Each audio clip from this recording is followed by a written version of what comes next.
Assalamualaikum warahmatullahi wabarakatuh. Selamat pagi untuk kalian semuanya. Pada kesempatan kali ini, Ibu akan membahas mengenai penerapan dan pencatatan penggunaan dana kas kecil.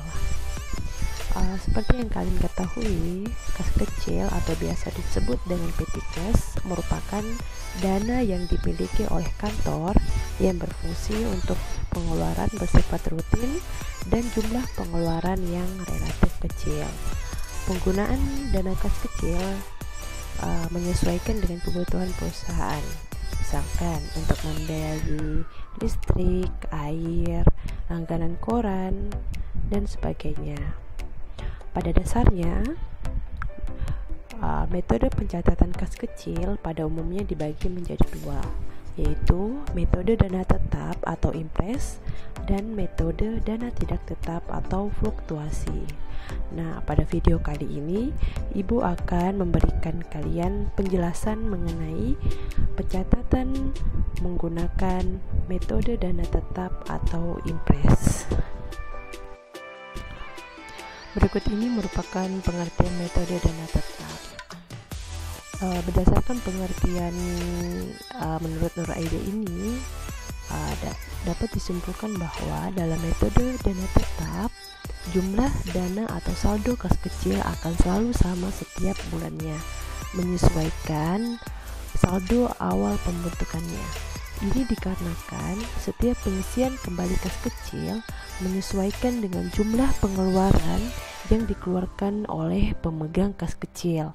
Misalkan, perusahaan A menetapkan jumlah dana kas kecil sebesar 2 juta, maka saldo di awal bulan selanjutnya saat pengisian kas kecil akan selalu sama sebesar 2 juta rupiah.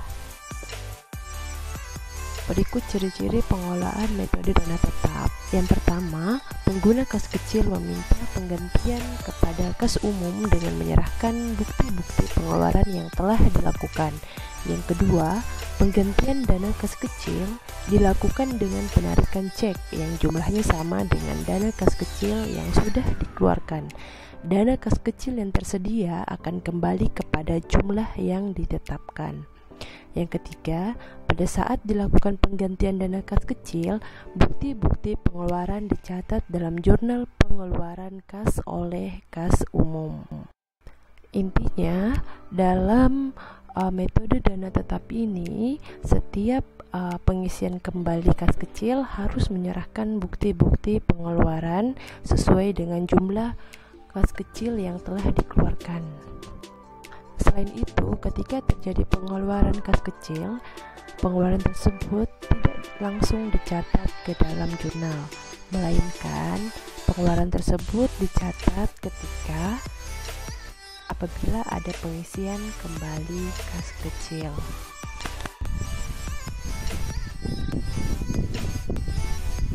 Kelebihan metode impres ada 3 ya. Yang pertama itu pencatatan pengeluaran uang kas kecil dapat diketahui secara rinci. Yang kedua, waktu yang digunakan lebih hemat. Dan yang ketiga, pengelola akan lebih berhati-hati dalam mengelola kas kecil.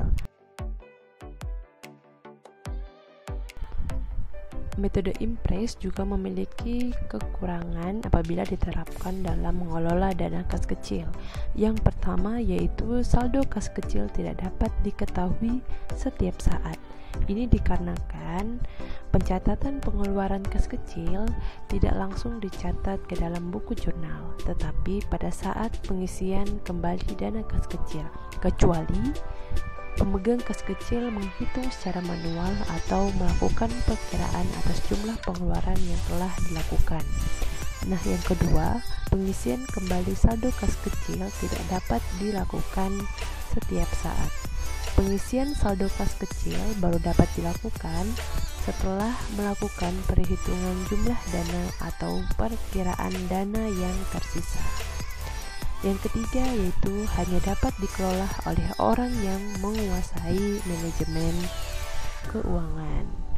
Jadi, pengelolaan dana kas kecil hanya dapat dilakukan oleh orang yang menguasai bidang manajemen keuangan, karena ia harus mampu merencanakan penggunaan dana kas kecil dalam satu periode dengan dana yang terbatas. Selanjutnya, kita akan masuk kepada prosedur pengelolaan dana kas kecil metode IPRES. Prosedur penggunaan kas kecil metode IPRES mencakup 3 langkah. Yang pertama, pembentukan kas kecil, yang kedua, penggunaan kas kecil, dan yang terakhir yaitu pengisian kembali dana kas kecil.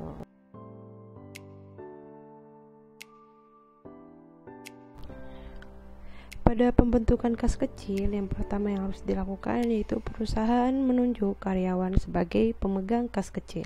Yang kedua, perusahaan menetapkan jumlah dana kas kecil. Yang ketiga, jumlah dana ditaksir dengan perhitungan kebutuhan untuk satu periode. Yang keempat, jika jumlah dana telah ditetapkan, bendahara perusahaan selanjutnya menarik uang tunai dari cek untuk diserahkan kepada pemegang kas kecil. Berikut contoh jurnal saat pembentukan kas kecil. Nah, di sini ada kolom 4 ya, ada kolom tanggal, perkiraan debit dan kredit. Nah, untuk jurnalnya yaitu dana kas kecil pada kas.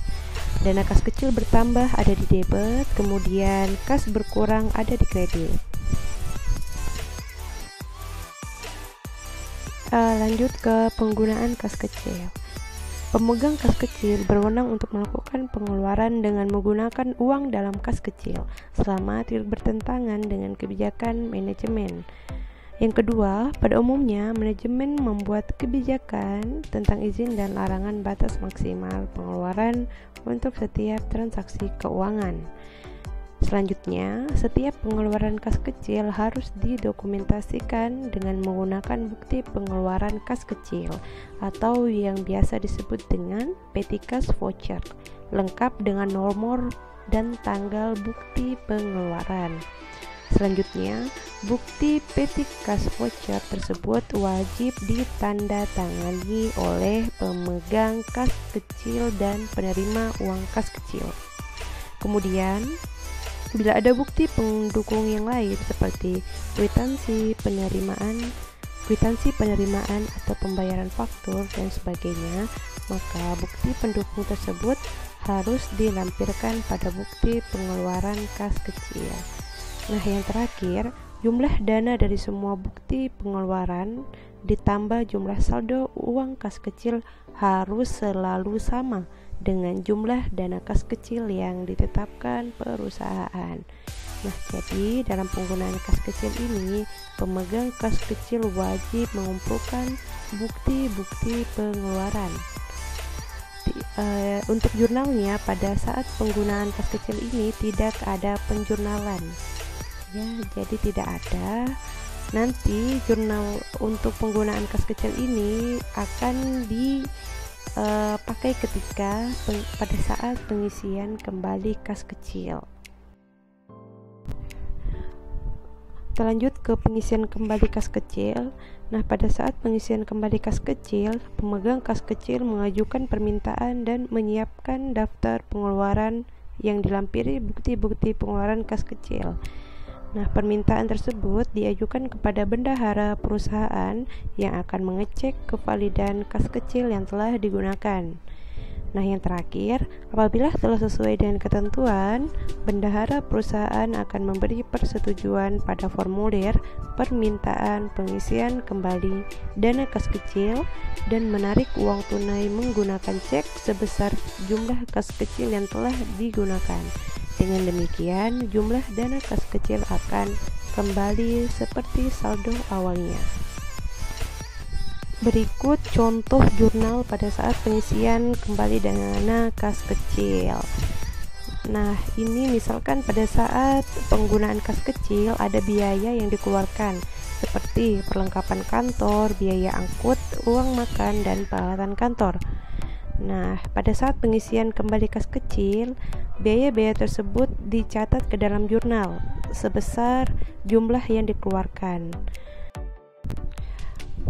Sedangkan pada kolom kredit ada kas.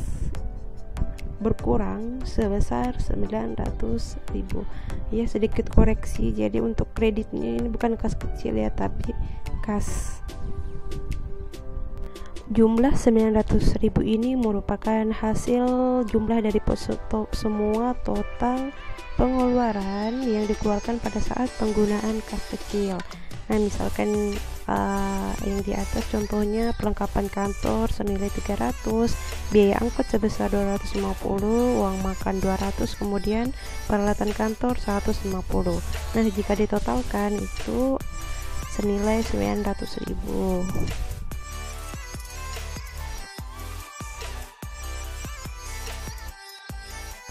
Mungkin itu saja yang bisa Ibu jelaskan. Semoga bermanfaat.